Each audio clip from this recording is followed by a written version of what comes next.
Welcome back to my potentially stunning fixer-upper here in Nova Scotia. I bought this puppy sight unseen, and over the past several months, we've slowly been chipping away at the work around here, from the basement to the attic to installing a whole new heating system. If you're new here, I'm Shannon Makes, old house lover and DIY extraordinaire by day, circus artist by night, and I'm often joined on these renovations by Phil, comic relief and ladder in a pinch. And last week, our cast of characters expanded to include Phil's dad, Jean, professional hardscaper and the strongest index finger in town. We spent last week's episode removing all of the stumps from around and sometimes in our house, but that was just the warm-up. This week we settle in for the real purpose of Jean's trip, fixing the grading around our house. And so first I thought, let's take a look at the scope of the problem. The main and first source of all the water that is trashing our house is the absolutely giant hill that we're sitting at the bottom of. So let's go outside really quick and take a look, and I'll explain a bit further.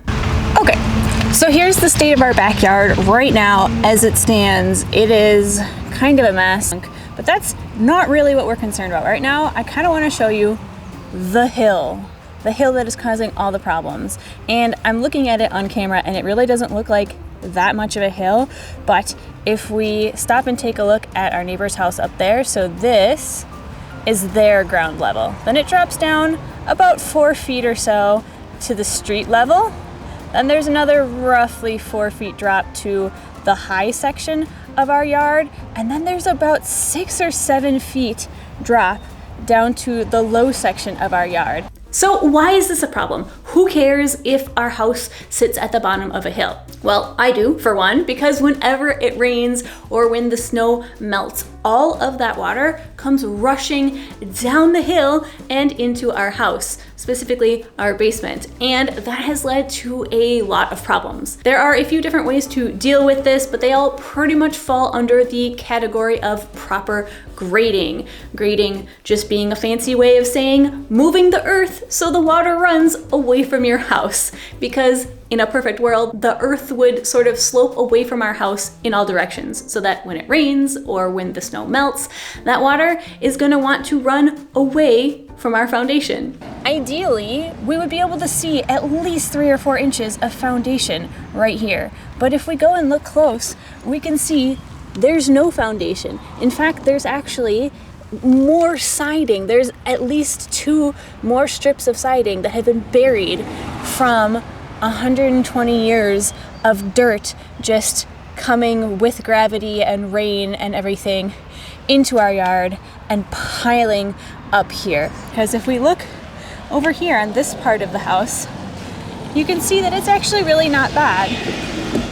Here we can see we've got at least a couple inches of foundation visible. This is more what we want it to look like. And then as you go more towards the front of the house, you get more and more foundation, which is great. We like that.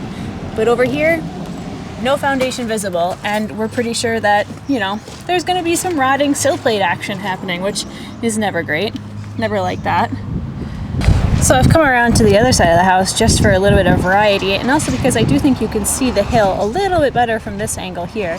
But what we're thinking we're probably going to have to do is, we're going to have to dig out a lot of ground, dirt in this area so that we can properly grade it and have it going away from the house. But we're also probably going to have to put in some sort of retaining wall right here, because if we don't, we're going to have the same problem. The dirt's just going to keep on rushing in towards the house every time that it rains, and we'll be back to ground zero within no time. So probably some sort of wall here to hold the earth back, and then dig out a bunch of ground around here. That's the game plan for the moment, but like I said, it's day one, it's early. We're just investigating. Day one's investigations obviously took a hard right turn and led to the reconstruction of an entire wall from the foundation up.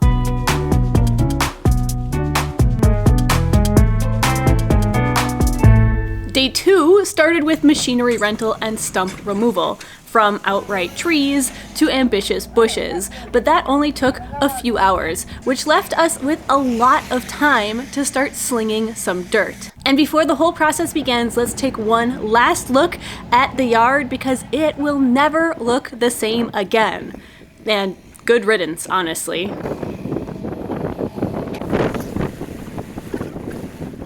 So while Jean started digging away at the side of the house where the bush used to live, Phil and I did some investigation of the sewer cleanout to try and see what shape it was in, to verify that it was in fact the sewer cleanout, and also to try and get some information about where the pipe was running and how deep it sat so that we wouldn't accidentally bust through it with the shovel.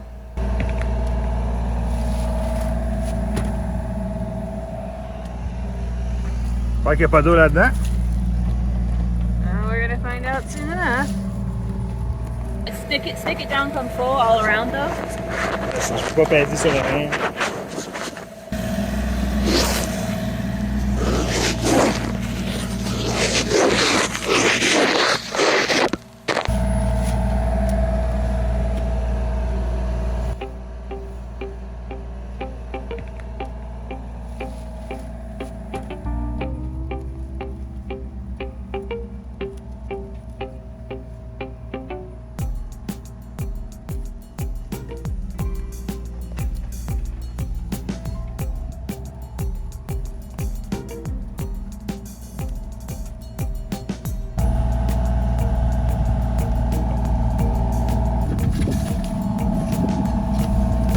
So what we discovered is that the portion of the pipes that's sticking out of the ground seems to have been disconnected from the rest of the sewer pipe by about a foot. You can see in the footage here that there's this big section where it's suddenly no longer the plastic of the PVC, but just clay and soil, and luckily that soil hadn't collapsed at all. Like the pipes were still incredibly clean and clear of blockages, but leaving it like that wasn't a great long-term solution, especially since we were going to be shaking the earth considerably in the next few days. Caca, ça se passe? Then it was time to catch Jean up to speed. Ça va prendre un plombier, à moins que tu veuilles l'essayer tout seul. Là. OK. L'égout, elle sort de la maison. Elle fait un 90 vers ici. Il y a un Y pour sortir la pipe. Tu sais, parce que ça va de même, puis la pipe est connectée dans le Y. Là. Puis après ça, ça devient du clé. Puis le reste, ça doit être en clé. La pipe est sortie un pied du Y. Le trou, il est beau. Non, il n'y a pas de marde qui va là, la marde elle passe en dessous. Sauf que le vent, comme tel, il est sorti un pied. Puis là, c'est un tunnel de glaise puis de roche. Là, c'est correct. En brassant en terre, en creusant, en bougeant les affaires, ça va tomber dans le trou. Puis là, le Y va être bouché, puis là, on va refouler. Je pense que si on creuse à côté, en se laissant un 6 pouces, là, tu sais, 6 pouces un pied, 4 pieds de creux, jusqu'à temps qu'on voit le Y. Le égout, Y avec le tuyau. Le tuyau, il est un pied sorti, puis ce tunnel-là, c'est juste de la terre, de la clé. Je te montrerai le vidéo, c'est bien clair. Il était droit avant. Il est plus dedans, ça fait un catch. Ça fait pas un catch. Il y a le femelle du Y. Long story short, we decided it would be worth it to call a plumber to come out and properly snake the line with a camera so we could see exactly where the whole pipe went rather than risk hitting it with the shovel. So Jean continued working a safe distance from the vent stack and we called a plumber.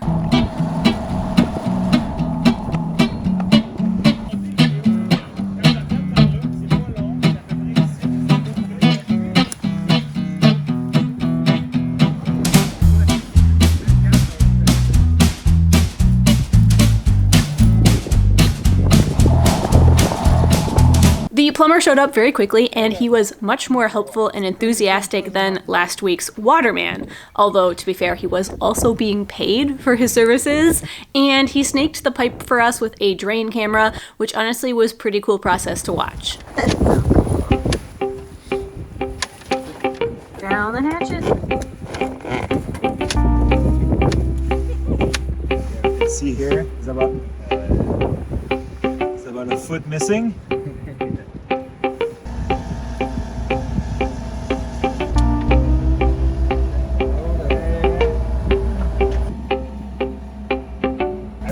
flash to see the water go. Oh, what's that?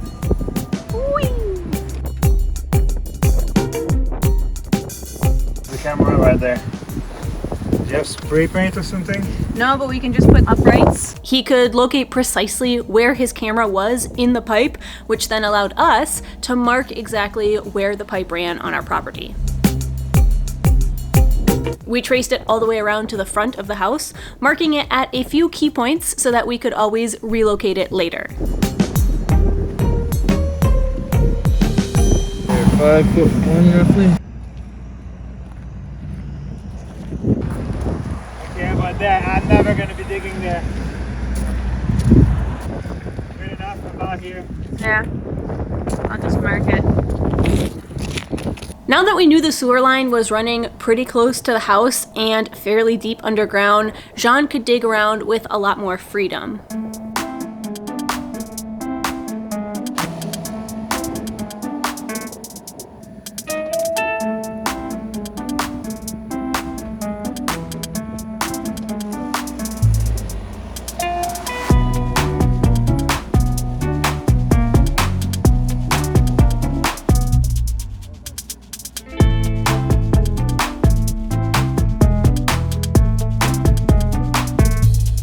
Now, I know in last week's video, the bad weather was a major and very visible player in the episode.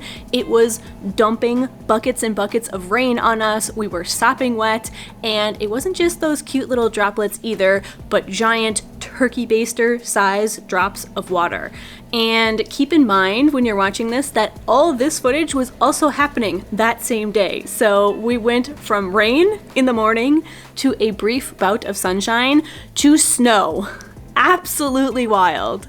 And while we might not be huge fans of the snow while we're working, I certainly know someone who is.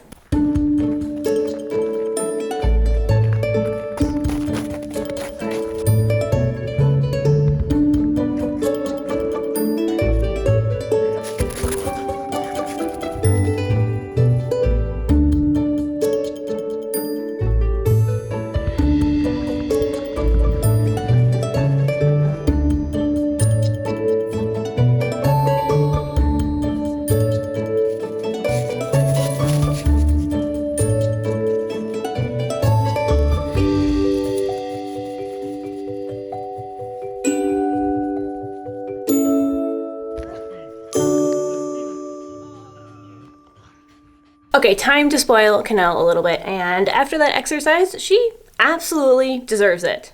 Doggos, I've got your bark box. Oh my goodness, right on cue. So BarkBox is this video's sponsor, and they are a monthly dog, toy, and treat subscription service box that delivers joy and entertainment to your dog's doorstep. So each box here, it comes with, it comes with 2 original toys and 2 bags of healthy treats. And the cool thing is they're all customizable to your dog's needs, allergies, play styles, size, breed, all of that and more, so that you can be sure you get the most out of each box. Their boxes are themed, so you can see that this box happens to be Tokyo themed. The toys fall under that same theme heading. Their treats, which are healthy, are also always made in the US or Canada. They don't contain any corn, wheat, or soy. Here, they've also got these fun names like Cheesy Peasy. You can see that this is already clearly attracting my parents' dog's attention. Would you like to try a Cheesy Peasy? Yes, I think so. Oh, we've got noses. We've got noses. Do I have good dogs? Oh, they smell so good too. You guys can probably share. We've got good doggos. Sit. Yes. Can I feel that bad? Wait, fast. Okay.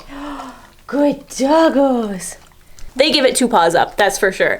And if you'd like to try to spoil your fur baby rotten as well, please, you're welcome to give BarkBox a try, because right now they are doing an exclusive double deluxe deal. So if you sign up today, they'll double your first box for free, which means that you're gonna get 4 toys and 4 bags of treats instead of the usual 2. It is an amazing deal that you don't wanna miss. So follow the link in the description or scan the QR code, which will be, let's see, right about here, and deliver some joy to your dog's doorstep.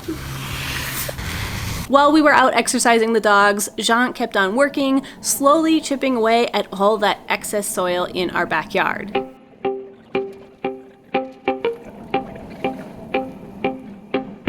The next day started with a trip to the rock store. Seriously, we found a quarry and we went to visit them to check out what types of rocks they had and to see them firsthand. And as it turns out, their selection was not quite the same as what Jean was used to back in Quebec. We don't have a big shovel, a big excavator. Yeah. It's a 3 ton, 3.3 Oh, ton. mini. Yeah, the 4 ton. mini Kubota. Mini, yeah. Yeah, yeah. And we can't. Good operator, but small machine. I have Kubota 121, Okay. and it's much faster and stronger than this one. Yeah. Like this kind of stuff? Yeah. So we don't have much of it here, but we get it. So if We can get It's more. to make a wall about 6 foot high. So what size rock are you looking? About like the small one there. The one in the front of that big one? Yep. Yep. Yeah. About so like- we can About and, like that, but and how try to have them as more square as possible. No yeah, triangle. yeah, You have to fit them, eh? Yeah. So If possible, yeah. So if we build a retaining wall out on the water, we take anything. We don't build it out of square or rectangle rock. We'll take anything like that. okay. That we'll just use that big one for instance, and you'll just The big one, I'm not able to lift it. yeah no. But I'm just telling you, what you're looking for. And we have about, what, 50 foot wide, 6 foot tall. Yes, the roads are closed. Okay. The roads are closed now, so you can only haul half loads now.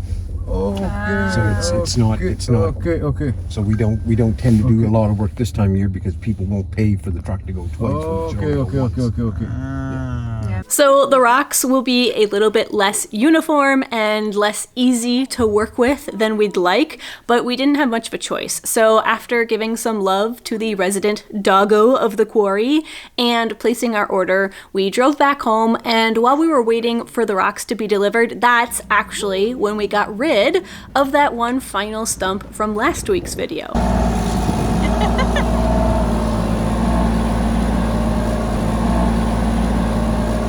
Also, just look at how much our backyard has already been transformed after only one day of moving mud.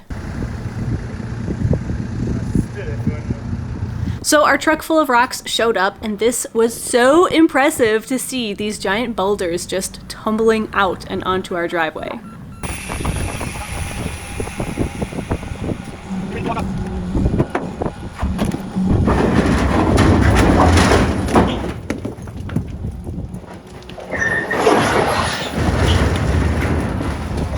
Wow.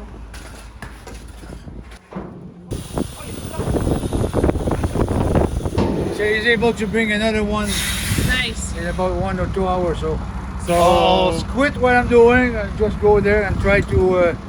I don't Au know. moins les enlever, tu sais, même si t'es pognes tes cordes. So Jean set to work moving the first batch of rocks. Now, 1 to 2 hours was a bit tight to get them all perfectly placed, so he started placing some of them in their final positions as the beginning of our rock wall, and others he just moved out of the way to make room for the second load.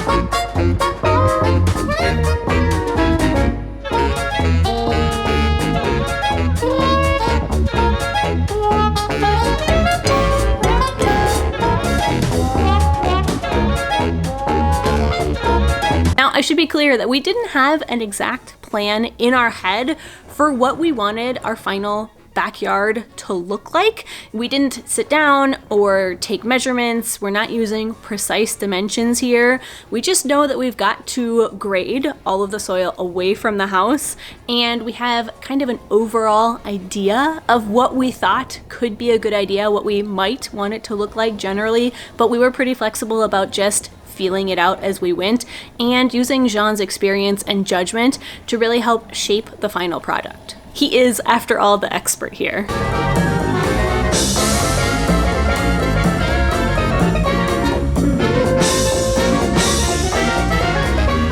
And here comes load number 2.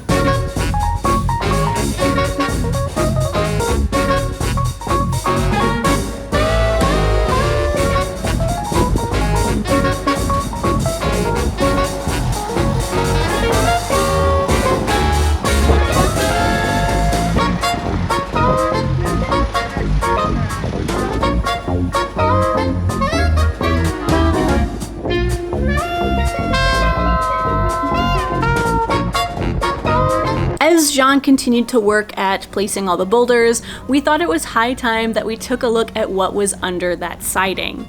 Now, remember that earlier in this whole adventure, I had discovered that we seemed to have multiple layers of siding on the house. So we figured that we'd probably have to remove at least a couple layers before we could get a good look at our sill plate. And sure enough, look at that, our house used to be green, and under that we can actually see the original wood siding.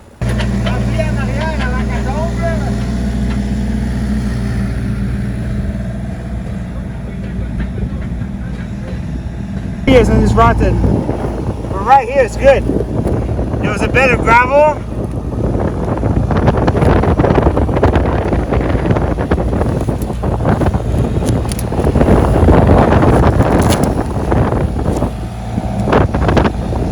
This is good.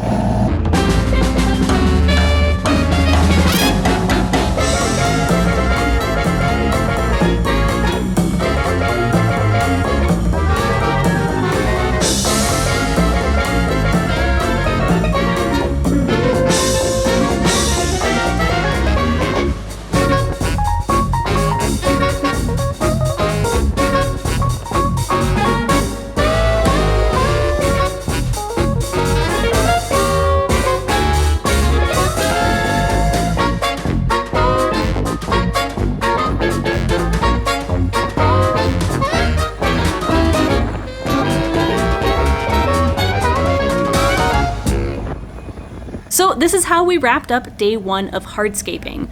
The rock wall was slowly forming with some help from Phil as an outside eye to help his dad fine-tune the placement of all the rocks. There was a lot of standing around and looking at the house and looking at the backyard and discussing various aspects of the project, from the rock wall to the sill plate and the siding. At some point, neighbor Tim swung by, sporting a winter beard, you'll notice, and he just helped check out all the progress. He wanted to meet Phil's dad, and the work carried on just like that as long as the sun was up.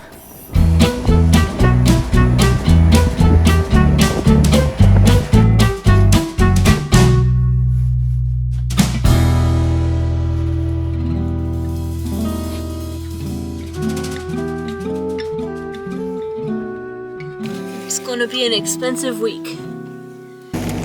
Assez par ici, hein?